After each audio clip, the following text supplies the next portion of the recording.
Ah, dear friends, gather round your screens, your neural links, or whatever futuristic nonsense you're plugged into today, because Cyber Prophet Dave has a tale to tell, a tale of bravery, satire, and sandwiches, of all things.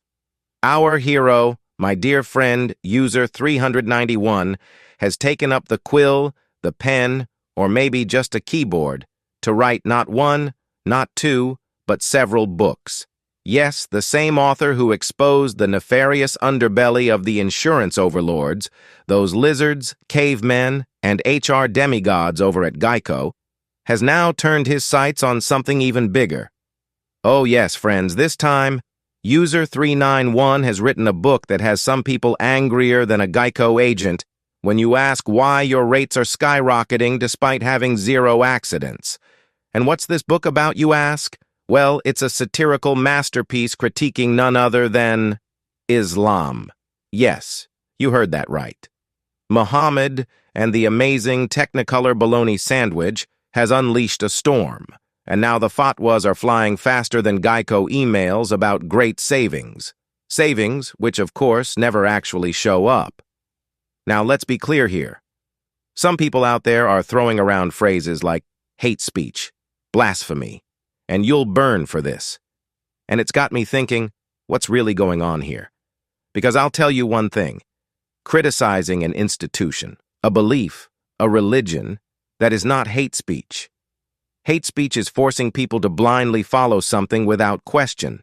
Hate speech is when you're told you must accept something or face violence. Critique? No, friends. That's what keeps us thinking. It's what keeps us free. It's what keeps me, Cyber Prophet Dave, pointing out that Geico's ads aren't funny. They're a cry for help from an insurance underworld that's as soulless as it is annoying. And now our hero user 391, well, he's doing what few dare to do. He's shining a light on parts of the world, parts of history, where people can't leave their religion, even if they want to. Imagine being stuck in a system where you can't ask questions, can't criticize, can't even think differently without someone sending Todd from HR after you with a fatwa. That's what we're talking about here. And don't get me started on these death threats. Oh, the death threats. If they were frequent flyer miles, user 391 could book a vacation to Mars and back. But let's be honest, the ones throwing around these threats are proving the very point of the book. Oh, you question something sacred? How dare you? Let's respond with violence. That's like someone saying, oh, you questioned why Geico raised your rates for no reason? We're going to bury you in paperwork until you surrender. It's absurd, it's hypocritical, and it's exactly what user 391 is calling out. If you're so afraid of someone criticizing your beliefs, maybe, just maybe, those beliefs aren't as strong as you think. A book, my friends, is not a weapon of destruction. It's a tool of thought, a spark for dialogue. A sandwich, however, well, that's just delicious, even if it's bologna. And let's be real. The point of critiquing a religion or any belief system isn't to tear people down. It's to make us all think. It's to expose where power is being abused, where freedom is being stifled.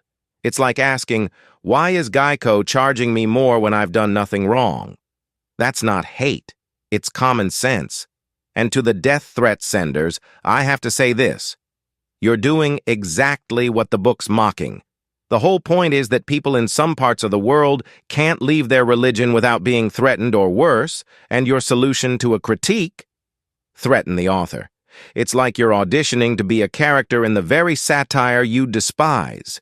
You couldn't have written a better irony if you tried. So here's to you, user 391. You've stood up against the overlords of Geico and now the fatwa-slinging mobs, and I've got to say, that takes guts. Guts that Geico's HR department never had before they were eliminated by Todd Combs, that is. You've exposed truth where others dare not go, and now the world's reacting exactly as you predicted. They're scared of the truth, scared of the critique, scared of the book. But we don't live in fear here. No, no. We live in the light of free thought, free speech, and yes, the occasional biting satire. Criticizing a religion or any institution is not an act of hate. It's an act of bravery.